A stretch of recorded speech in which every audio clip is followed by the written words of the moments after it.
మాత్రం రాట్లా మరి ఆ పొంగురు పోయినప్పుడు స్పీడ్ తగ్గిస్తుందా? బండి స్పీడ్ బ్రేకర్ వచ్చినప్పుడు స్పీడ్ తగ్గించాలి కదా. స్పీడ్ బ్రేక్ లేదు, గీర్ బ్రేక్ లేదు, ఏం లేదు. వానిటి హైవేలో పోయితే పాపం నోరు పొంగురు పోయినట్టుగా లాగి బాప్తిసాల గురించి చక్కగా చెప్పాడు. చాలా సంతోషకరమైన విషయం.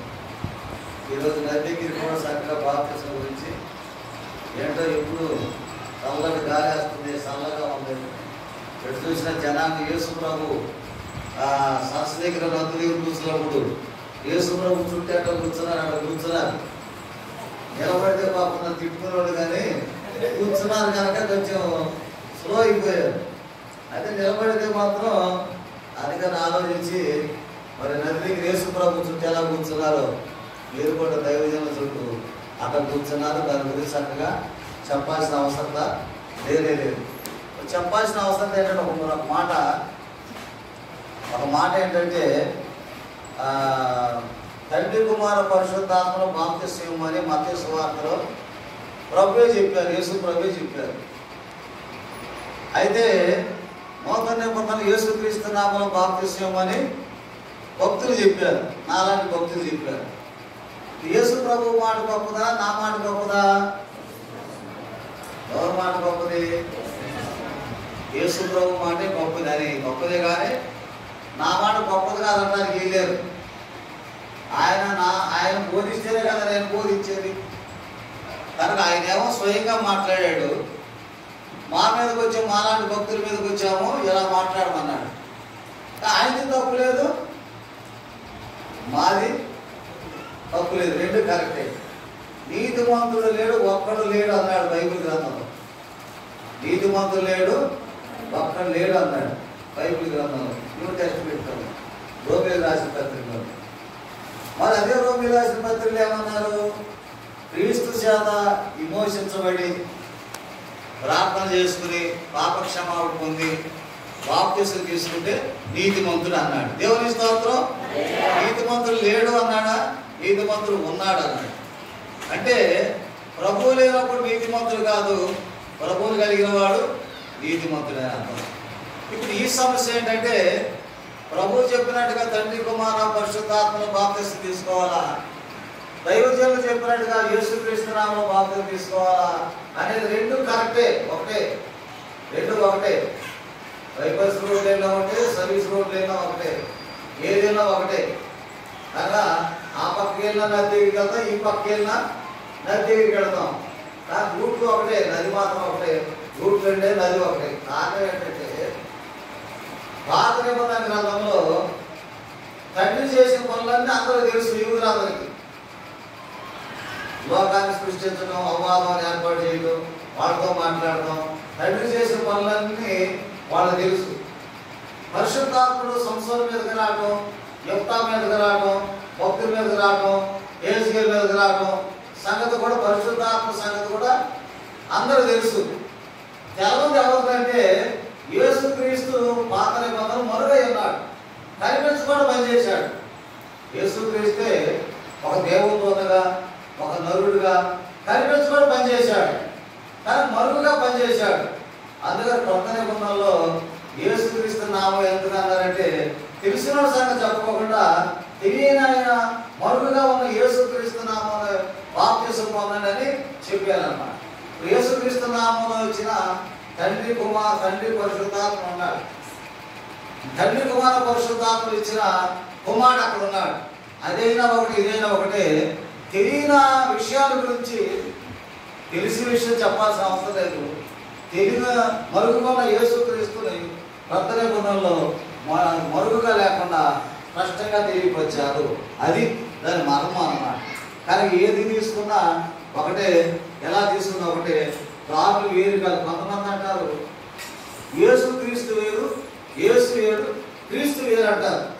భక్తులే యేసు వేరు, క్రీస్తు వేరు అంటారు. యేసేమో పరలోకం నుంచి వచ్చాడు, క్రీస్తేమో అభిషేకం పొంది శిలువ మోసినప్పుడు క్రీస్తు అభిషేకం పొంది శిలువ మోసింది క్రీస్తు అంటారు. కనుక యేసు వేరు కాదు, క్రీస్తు వేరు కాదు. యేసు వేరు ఒకటే, క్రీస్తు కూడా ఒకటే. యేసు క్రీస్తు అనే రక్షకుడు ఒకటేనమాట. కానీ అర్థం తెలియక భావం తెలియక ఆ విధంగా మాట్లాడుకోవడం సహజం. అంతేనా? చిన్నప్పుడు మా వాడు పెద్దవాళ్ళందరూ అన్నాడు గోరక వస్తున్నాడు అన్నాడు, చైనా వాడు వస్తున్నాడు అన్నాడు అనేవాడు. మమ్మల్ని బెనార్జీ పేరు పెట్టారు, ప్రభు ఏమో దాని పేరు పెట్టాడు. ఇప్పుడు చైనా వాడన్నా నేనే, బెనార్జీనా నేనే, దానిలన్నా నేను. కనుక కాలరీతిగా మార్పు జరిగే సన్నివేశం. కనుక బాప్తిసం అనేది దేవుడిచ్చిన గొప్ప, దాని దగ్గర చక్కగా చెప్పుకున్నాం, అవసరం లేదు. రెండో విషయం ఏంటంటే క్రీస్తు దాసులను అభిషేకం చేసే కార్యక్రమం కూడా ఉంది, అభిషేకం కూడా ఉంది. కనుక అభిషేకం ఎవరు అభిషేకం? ఏశావు అభిషేకం కార్య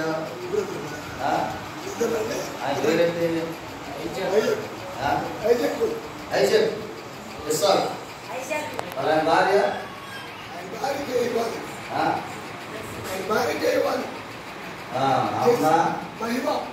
మహిమ బాప్తిస్మకు కామైన మహిమ రాముడు రామ రాలేదా?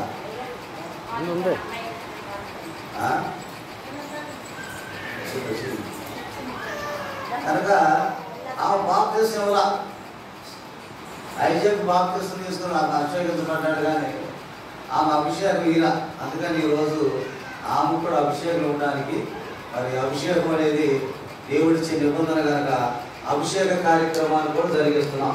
33వ అధ్యాయంలో యెహెజ్కేలు 3వ అధ్యాయంలో 17 వచ్చిన ఒక మాట ఉంది. 3వ అధ్యాయము 16-17 వచ్చినలో సేవకుల గురించి ఒక మాట ఉంది. కావలవాడు 16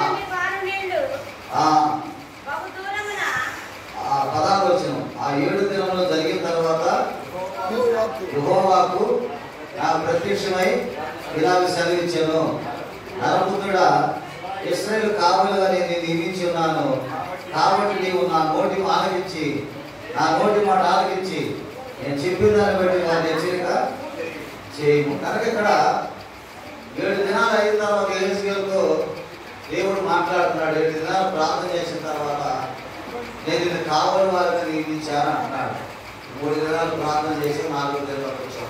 ఈ 4 దినాల పండుగలను బట్టి బాప్తిస కార్యక్రమం మనం ఎలా తీసుకున్నామో, ఎలా ప్రార్థన చేసి బాప్తిసం ఎలా తీసుకున్నాము, 3 దినాలు ప్రార్థన చేసి 4వ దినాన. అలాగే యెహెజ్కేలు కూడా 7 దినములు ప్రార్థన చేసిన తర్వాత ఆ యొక్క దేవుడు ప్రత్యక్షమై నేను నిన్ను కావలి వాడిగా నియమిస్తున్నాను అన్నాడు. ప్రజలు హెచ్చరిక చేయన్నాడు. కావలి వాడు అంటే పురాతన కాలంలో కోటల ముందు పెద్ద పెద్ద గోపురాలు కట్టి అక్కడ సైనికులు కాపలా ఉండేవాడు. ఎటు శత్రువు వస్తున్నాడా, ఎటు ఒక విరోధి వస్తున్నాడా, రాత్రి పగలు డ్యూటీ వేసి కనిపెట్టి ఎవరు వస్తే వారి చేతిలో బాణాలు ఉపయోగించేవాడు అన్నమాట. అలాగే కావలి వాడు సాగు, దేవుడు కావలి వాడికి నియమిస్తున్నా. అయితే నువ్వు ఏం చెప్తావంటే హెచ్చరిక చేయి, ఒకలోను దేశస్తులు నీ మీదకి వస్తున్నారు కనుక నీకు శోధన ఉంది, నువ్వు దిద్దుబాటు చేసుకో, పరిశీలన చేసుకో. మరి నీ మీదకి వస్తాడు, మిమ్మల్ని అర్థం అందిస్తారు, దేశాన్ని తగలబెడతారు, మందిరాన్ని తగలబెడతారు, అందరం తీసుకుని పోతారు, ఎవరు స్త్రీలు ఎత్తుకుని పోతారు, ఎవరు పురుషులు ఎత్తుకుని పోతారు, పేదోడిని ఎక్కువని ముసలోడిని వదిలేస్తారు.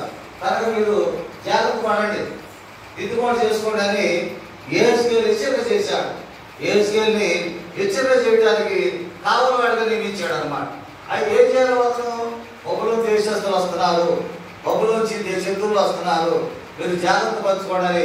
1వ అధ్యాయం నుంచి 24 అధ్యాయం వరకు యూదుల గురించి చెప్పాడు, హెచ్చరిక చేశాడు. 1వ అధ్యాయం నుంచి 24 అధ్యాయం వరకు ఈ యొక్క యూదులకు హెచ్చరిక చేశాడు. 24వ అధ్యాయం నుంచి 32వ అధ్యాయం వరకు చుట్టుపక్కల దేశాల వరకు హెచ్చరిక చేశాడు. మీకు ప్రమాదం ఉంది, మీకు శోధన ఉంది, శత్రువులు వస్తున్నారు, జాగ్రత్త పడండి అని.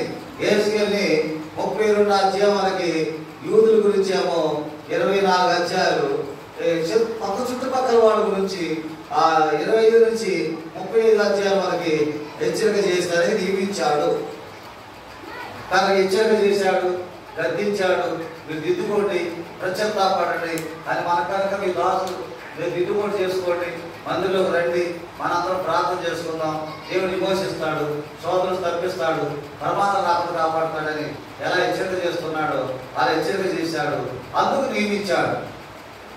మరి 33వ అధ్యాయం 7వ వచనంతో యెహెజ్కేలు గ్రంథంలో 33వ అధ్యాయం 7వ వచనం ఏముందో 33వ అధ్యాయం 7వ వచనం చదువుకుందాం.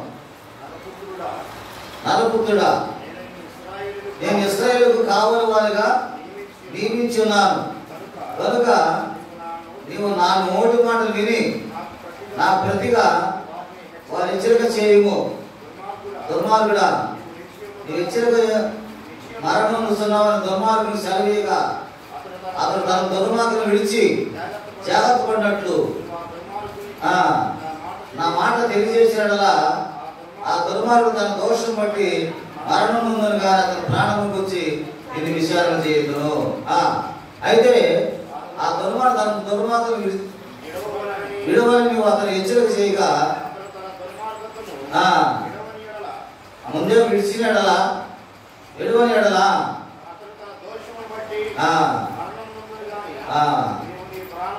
ఇప్పుడు కావలి వాడికి మరి నియమిస్తారు రెండోసారి చెబుతున్నాడు. మొదటేమో కావలి వాడికి నియమించారు అన్నాడు, మళ్ళీ రెండోసారి కావలి వాడికి నియమించడం ఏంటి? నియమించేశాడు కదా, దేవుడు సేవకుడు అని నాయకుడు నిర్మించేశాడు కదా. మళ్ళీ ఇక్కడ 7వ వచనంలో నిన్ను కావలి వాడిగా నియమిస్తున్నాను అని ఏంటంటే అర్థం ఏమిటంటే, దీని భావం ఏమిటంటే రెండోసారి విషయం ఏమిటంటే, ఇక నీకు శ్రమ తొలగిపోయింది, నీకు బాధ తొలగిపోయింది, రేపు సంవత్సరం వ్యక్తిశాఖరి అయిపోయింది, ఒక్కరో దేశం బయటకు వస్తావు, నువ్వు ఇల్లు కట్టుకుంటావు, నువ్వు కోటలు కట్టుకుంటావు, నువ్వు పునరుద్ధరించబడతావు, నువ్వు ఆశీర్వాదం పొందుతావు, నీకు ప్రమాదం ఏమి లేదు, మీరందరూ కూడా రాజ్యాన్ని ఏర్పాటు చేసుకుంటారు అని తెలియపరచడానికి రెండవసారి కావలి వాడిగా నియమించాడు. మొదటిసారి ప్రమాదం వస్తుంది, శోధన వస్తుంది, ఇబ్బంది వస్తుంది అని ప్రకటించు అని మొదటిసారి కావలి వాడికి నియమిస్తే అలాగే ప్రకటించాడు. వాడు వినలేదు, శత్రుడు దేశానికి వెళ్ళిపోయాడు, 70 సంవత్సరాలు వ్యక్తిశాఖలు చేశాడు. మళ్ళా రెండోసారి మళ్ళా నేను కావలి వాడికి నియమిస్తున్నాను, ఏమని హెచ్చరిక చేస్తావంటే ఆ బొబ్బలో దేశం నుంచి బయటకు వస్తారు, మనం ఈ దేశంలోకి వస్తారు. ఏంటంటే మనం ఎంత పరిస్థితి అయినా ఎవరు ఊరు వారికే ఇష్టం, గ్రామం వారికే ఇష్టం, ఎవరి ఇల్లు వారికే ఇష్టం. అది ఎంత దూరమైనా ఆ ఊరు అర్ధరాత్రి వచ్చిన ఆ ఇంటికి వచ్చినప్పుడు వచ్చిన ప్రశాంతత, ఆదరణ, నెమ్మది అనేది లేదు. నేను ఎంత చోట్ల తిరిగినా, ఎన్ని చోట్లకి వెళ్ళినా, ఎక్కడ బాగు చేసినా, మద్రాసు ఇల్లు కట్టుకున్నా, మందిరం కట్టుకుని సేవ చేస్తున్నా, నీ ఊరు ఏమిటిరా బాబు అంటే నా మొదటి ఊరు ఆంధ్ర కోట్లూరు అంట. మద్రాసులో సేవ చేస్తున్నాను, మద్రాసులో ఉంటున్నాను అంట. కానీ నేను పుట్టి పెరిగింది మద్రాసు అన్నం కనుక మద్రాసులో ఉంటున్నాను అంటారు, కానీ ఆ ఊరి ఆంధ్రనే వచ్చేస్తారన్నమాట. అది నా తత్వం. ఎందుకంటే ఒక ముసలి అడవిలో ఉంది, రాజు వేటాడుతా తప్పిపోయాడు, సైనికులు ఒక పక్క వెళ్ళిపోయారు, రాజు ఒక పక్క వెళ్ళాడు. నడిచి రాజు మరి తప్పిక అయిపోయి ఆకలి వేసి అరణ్యం ఎటు దారి తెలియక నడిచి ఒక చోటలో చిన్న పాకలా ఉంటే అక్కడికి వెళితే అక్కడ ముసలం ఉంది, ఆ అడవిలో నివాసం చేస్తారు. ఆ ముసలం ఏం చేసిందంటే ఈ మరి అంతా కోసుకుపోయింది, మరి అంతా పిల్లలు బట్టలు చీలిపోయి పేదవాడని ఆ మొన్న ఆ ముద్దని ఆ రాజు గారు పెడితే ఆతృతగా తిన్నాడు ఆ రాజు. ఆకలితో 3 రోజులు ఆకలితో ఉన్నాడు కదా, ఆకలితో తెలియదు కదా, పరిమాణాలు తిన్న ఆయన ఆకలితో తినేసి ఆ ముసలి దగ్గర ఉన్నాడు కనుక రాజు అని ఏమి చెప్పలేదు, రాజు అని ఆమె తెలియదు కనుక అలాగే ఉంటూ ఎటు వెళ్ళాలి ఏంటని ఆలోచిస్తున్న సమయంలో సైనికులు వెతికారు. చివరి రాజును కనుగొన్నారు, రాజ్యానికి రాజుని తీసుకెళ్ళిపోయిన తర్వాత రాజు వెంటనే ఒక రథాన్ని పంపించి ముసలి గుడి దగ్గర పంపించాడు. ముసలిని కూడా రథం మీద తీసుకొచ్చి రాజంతపురంలో పెడదాం, అడుగులు ఎందుకు నాకు సహాయం చేసినాయి. తీసుకొచ్చారు, రాజపురంలో పెట్టారు. మంచి వస్త్రాలు, మంచి ఉద్యానవనం, మంచి భోజనాలు, మంచి పరిస్థితి చేసేవాడు, కూర్చుని లేకపోకుండా అన్ని అందించేవాడు, ఆయనకి అన్ని సదుపాయాలు చేసేవాడు, ఆ పరిస్థితి చేసేవాడు. అంత కూర్చుని లేకపోకుండా పోషించబడుతుంది. కానీ రాను ఆ ఉన్న ఆరోగ్యం క్షీణిస్తుంది. రెండోది ఏంటంటే పక్షిక్ అయిపోతుంది, దిగులు ఎక్కువైపోయింది. కనుక రాజుగారు ఆలోచించాడు, ఏమిటి ఎక్కువగా సంతోషంగా ఉండాలి కదా, ఏంటి పరిస్థితి అంటే ఒక పొట్టను పంపించాడు అన్నాడు. అడిగా ఏమన్నంటే, అయ్యా నా ఇల్లే గుర్తొస్తుందయ్యా, నా పాటే గుర్తొస్తుందయ్యా, నేను అధిక సిగ్గు పెట్టుకున్నానయ్యా అంటది ముసలమ్మ. అలాగే ఆ రాజు దేశంలో పాక దించాడన్నాడు. దించిరమ్మన్న తర్వాత ఏమో లోపలికి వెళ్ళిపోయి ఆ పూసిపెట్టిన సాపం దులిపేసేసి అదంతా తుడిచేసి ఏమో రాజ్యం ఏమో లోపం, ఏమన్నామో ఏమో లోపం, కమ్ముడు హాయిగా ఉన్నాను, ప్రశాంతంగా ఉన్నాను అంటుంది. అంతే ఎవరి ప్రాంతం వాళ్ళకి ఇష్టం అనేది మనకు సాధించారు. అలాగే ఇశ్రాయేల్ అందరూ కూడా మీ దేశానికి మీరు వస్తారు, మీ రాజ్యం పరిపాలన చేసుకుంటారు అని ఇచ్చారు కదా. వాక్యాన్ని రెండోసారి కావాలిగా నియమించాడు. వారు దేశానికి వచ్చారు, ఆశీర్వాదాలు పొందారు, దీవెలు పొందారు, మరి పొందారు. 37వ అధ్యాయంలో దేవుడు వారికి ఇచ్చిన గొప్ప ప్రణాళిక ఏమిటంటే వీరందరూ కూడా ఎలా ఉండమని చెబుతున్నాడంటే 37వ అధ్యాయం 32వ వచనం చూడండి, 22వ వచనం. వారికి మీద ఎన్నిటికి 2 జనములుగాను 2 రాజ్యములు ఉండకుండానట్లు ఆ దేశంలో ఇశ్రాయేలు పర్వతం మీద వారి ఏకజనముగా చేసి వారికి అందరికీ ఒక రాజుని నియమించాడు. దేవుని స్తోత్రం. తర్వాత దేవుని యొక్క కృపలో రెండు వర్గాలుగా కాకుండా, 2 మనసులు కలిగిన వారు కాకుండా, 2 మనుషులుగా కాకుండా ఒక మనిషి ఉండటానికి దేవుడు అందరూ కూడా ఏకం చేశాడు. ఇశ్రాయేలు. అలాగే మన దేవుడు బాప్తిసం ఇచ్చాడంటే దేవుడు మొట్టమొదటిగా హెచ్చరిక చేసే సేవకులు దేవుడి విషయంలో చెప్తారు. రెండవది ఆశీర్వాదం వస్తుంది, దీవుని రావడానికి దేవుడు వారిని నిలబెడతాడు. మూడవది ఏమిటంటే అందరూ ఏకంగా దైవ సేవకులు కానీ, దైవ సేవకురాలు కానీ, విశ్వాసులు కానీ అందరూ ఒకే మనసుతో, ఒకే నిర్ణయంతో ఏకీభవించి నిర్ణయాలు చేసుకుని మనం ముందుకు సాగితే, భార్య భర్త ఇద్దరు కలిసి ఉంటే ఆ కుటుంబం ఎలా ఉంటుందో అలాగే సంఘం అంతా కలిసి, సేవకులందరూ కలిసి కుటుంబంలో నివసిస్తే ఆ జీవితమే ఆనందము, సంతోషం. ప్రార్థన చేసుకుని ప్రార్థన చేసి సంస్కారాల క్రమంలోకి వెళదాం. ప్రార్థన చేసుకుందాం. ప్రార్థన చేస్తాం. పరిశుద్ధుల ప్రేమలో తండ్రి కృతజ్ఞతలు తెలుసుకున్నాం. మీ తల్లిదండ్రులు స్థలంలో నడిపించి 3 రోజుల నుంచి ఉపవాస ప్రార్థనలో మీ సన్నిధిలో దిద్దుబాటు చేసుకొని ప్రార్థనలు గడిపినటువంటి పిల్లలకి బాప్తీసాలు ఇవ్వడానికి మార్గాలు తెచ్చారు. స్తోత్రాలు. నేను నమ్మిన నామములో బాప్తీసం తీసుకునేగా మీ పిల్లలు మీరు రక్షించుకున్నందుకే కృతజ్ఞతాస్తుతులు తెలుసుకున్నాం. బాప్తీసం తీసుకున్న పిల్లలందరినీ ఆత్మీయంగా బలపరచండి, దైవాశీర్వాదాన్ని కలుగులుగా స్థిరపరచండి. ఇది మొదలుకొని నమ్మకమైన బిడ్డలుగా మంచి సాక్షి కాపాడుకునే వారికి చేయమని ప్రార్థిస్తున్నాం. ఈ సమయంలో బాప్తీసం తీసుకున్న బిడ్డలు బలరాజుల క్రమంలోకి వెళుతూ ఉండగా ఈ కార్యాన్ని మీరే జరిగించి ఆశీర్వాదకరంగా ఉంచమని యేసుక్రీస్తు నామములో పరమ తండ్రి.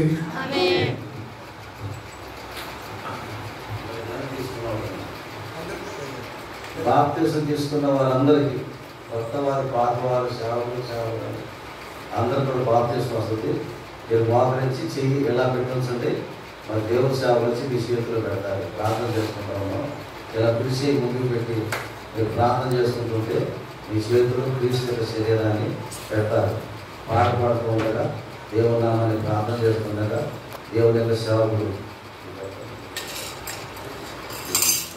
కొంచెం ముందు అందరికీ ఎక్కువ మంది వచ్చారు. ఒకటే ఉంది, కొంచెం బాప్తిసం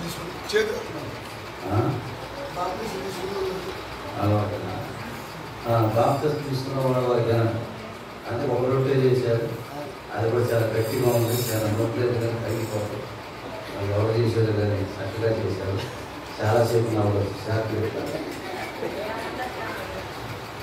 మెత్తగా ఉండాలి, నొప్పలేదు కానీ తగ్గిపోవాలి. ప్రార్థన